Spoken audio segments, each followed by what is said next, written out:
Kalau kecewa, apapun yang baik dalam pandangan yang semula kita lihat baik menjadi tidak baik. Tetapi sebaliknya, orang yang terbuka, yang pikirannya juga luas, yang semula nampak tidak baik, ada kemungkinan menjadi takjub. Itulah kekayaan pengetahuan iman yang dianugerahkan Tuhan untuk kita. Saudara-saudari yang terkasih dalam Kristus, selamat sore berkah dalam. Selamat sore berkah dalam. Marilah berdoa. Allah Bapa yang Maha Kuasa, Engkau senantiasa menguatkan dan meneguhkan kami. Semoga kami semakin bertekun dalam iman untuk menempuh jalan yang lurus dalam mencari kehendak dan kedamaian-Mu. Dengan pengantaran Yesus Kristus Putra-Mu Tuhan kami, yang bersama dengan Diko dalam persatuan Roh Kudus, hidup dan berkuasa, Allah sepanjang segala masa. Amin.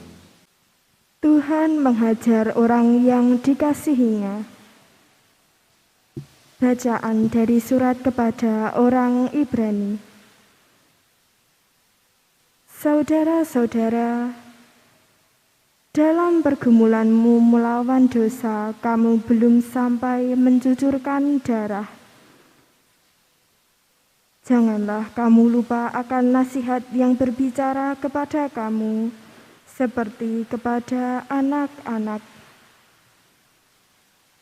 Hai anakku, janganlah meremehkan didikan Tuhan, dan janganlah putus asa apabila engkau diperingatkan olehnya.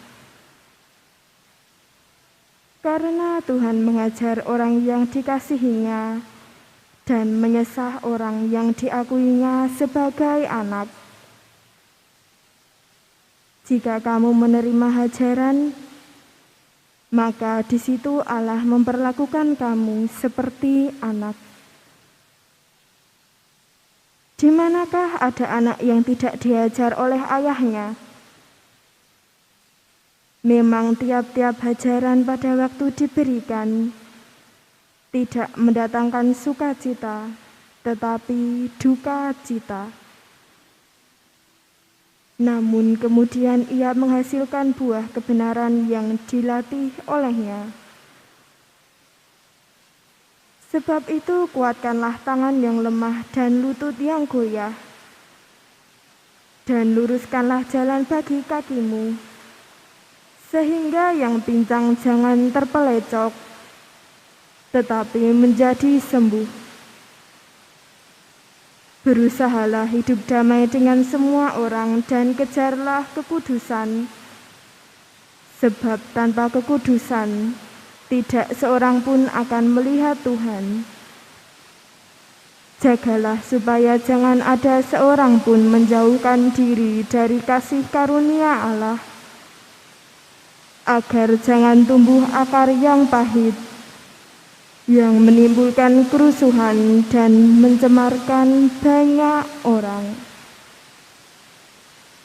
Demikianlah sabda Tuhan. Syukur kepada Allah. Kekal abadilah kasih setia Tuhan atas orang yang takwa. Kekal abadilah kasih setia Tuhan atas orang yang takwa. Pujilah Tuhan hai hatiku, pujilah namanya yang kudus hai segenap batinku. Pujilah Tuhan hai jiwaku, janganlah lupa akan segala kebaikannya. Kekal abadilah kasih setia Tuhan atas orang yang takwa. Seperti Bapa sayang kepada anak-anaknya, demikian Tuhan sayang kepada orang-orang yang takwa. Sebab Dia sendiri tahu dari apa kita dibuat. Dia sadar bahwa kita ini debu. Kekal abadilah kasih setia Tuhan atas orang yang takwa.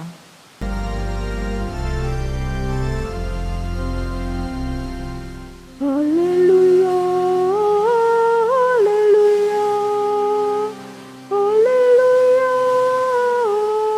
haleluya. Haleluya,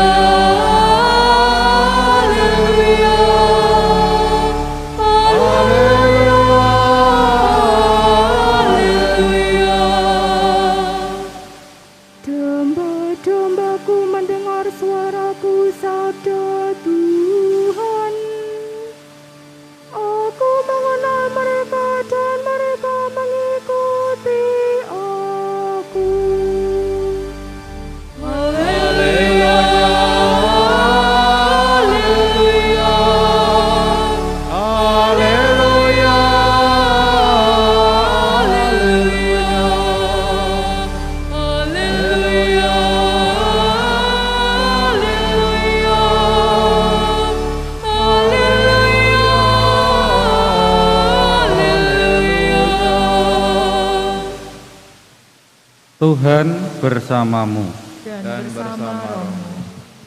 Inilah Injil Yesus Kristus menurut Markus. Dimuliakanlah Tuhan. Pada suatu ketika Yesus tiba kembali di tempat asalnya, sedang murid-muridnya mengikuti Dia. Pada hari Sabat, Yesus mulai mengajar di rumah ibadat, dan jemaat yang besar takjub ketika mendengar Dia. Mereka berkata, "Dari mana diperolehnya semuanya itu? Hikmat apa pulakah yang diberikan kepadanya?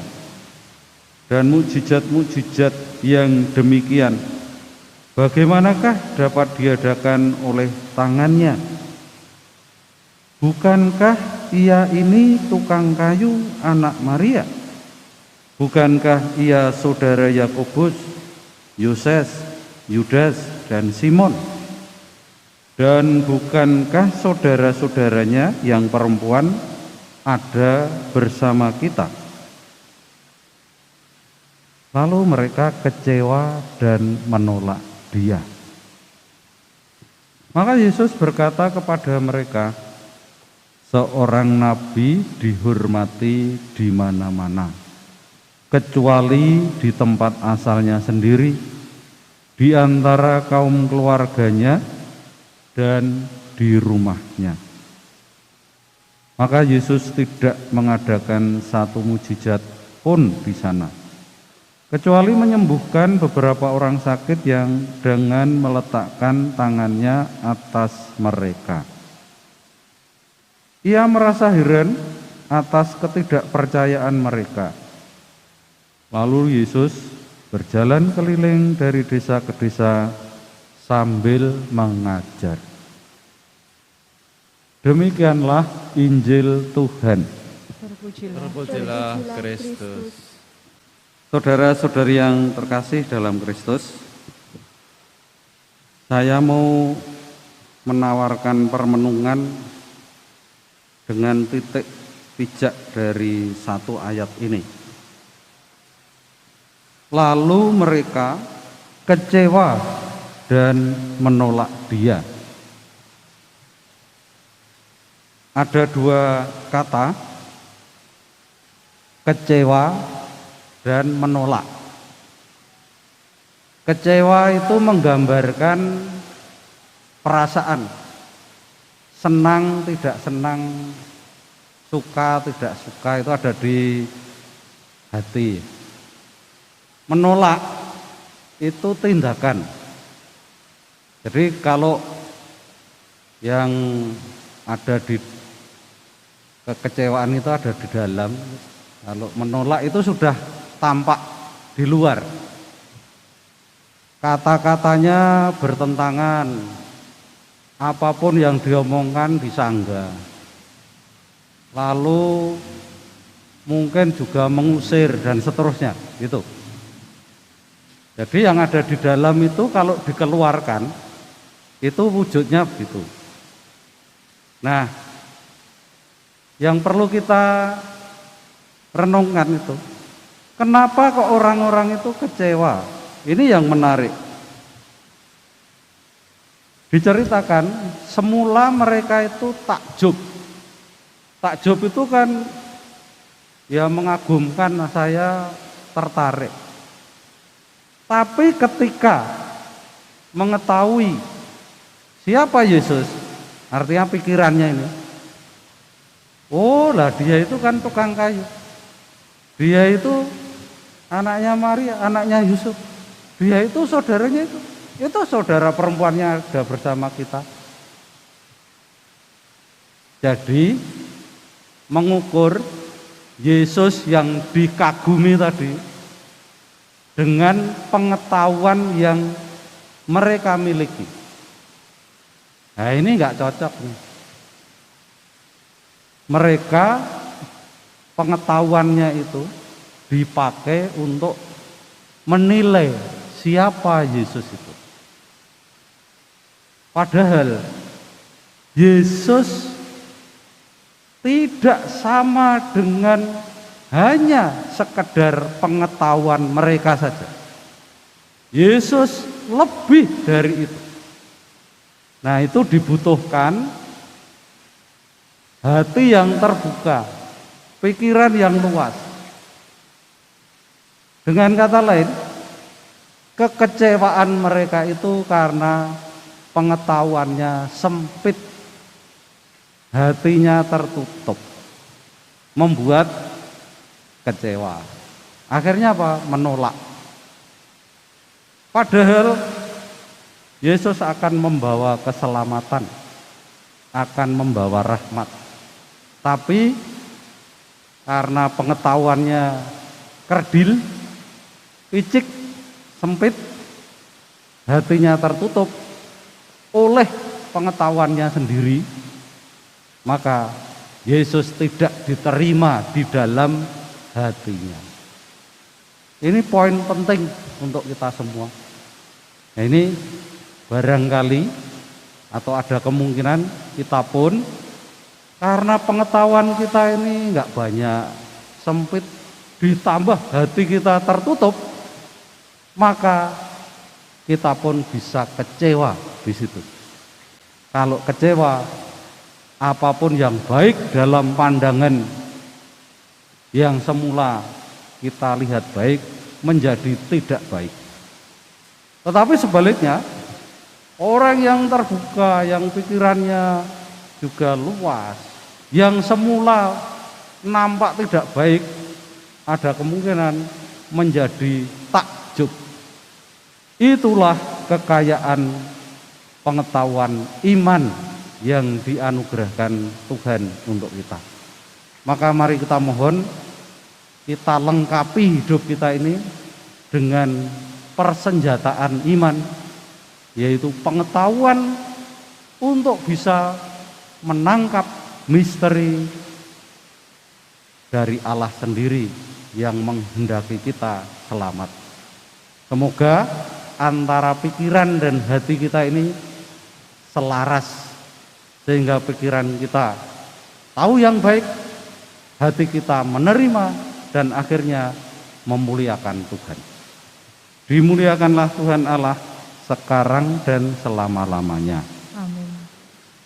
Kita doakan anak-anak yang ada di rumah, kita mohonkan berkat Tuhan. Tuhan Yesus bersabda, biarlah kanak-kanak itu datang kepadaku. Sekarang kami serahkan putra-putrimu ke dalam pangkuan belas kasih-Mu ya Yesus. Tumpangkanlah tangan-Mu, jamahlah mereka, berkati dan turunkanlah Roh Kudus-Mu, agar dalam hati mereka tumbuh pengharapan akan cinta kasih-Mu dan terbuka terhadap penyelenggaraan belas kasih-Mu itu, karena Dikaulah sumber dan pengharapan kami untuk keselamatan kekal, karena Dikaulah pengantara kami sepanjang segala masa. Marilah berdoa.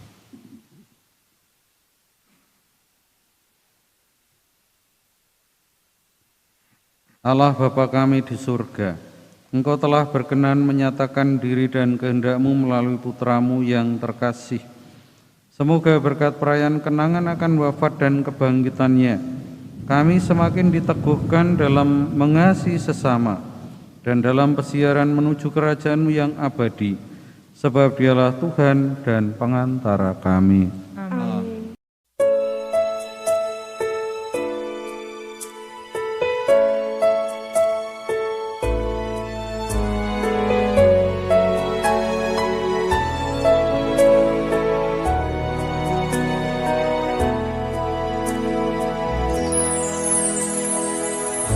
Yesusku, aku percaya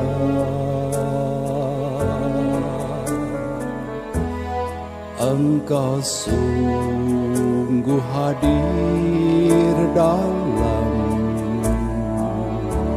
sakramen Maha Kudus. Aku mencintaimu lebih dari segalanya, dan Aku merindukan kehadiran-Mu dalam jiwaku, karena sekarang aku tak dapat menyambut-Mu dalam sakramen Ekaristi.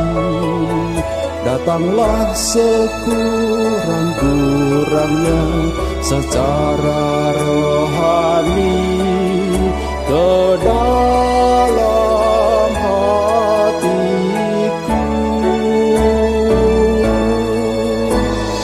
karena Engkau telah hadir, aku memeluk-Mu dan mempersatukan diriku sepenuhnya kepadamu.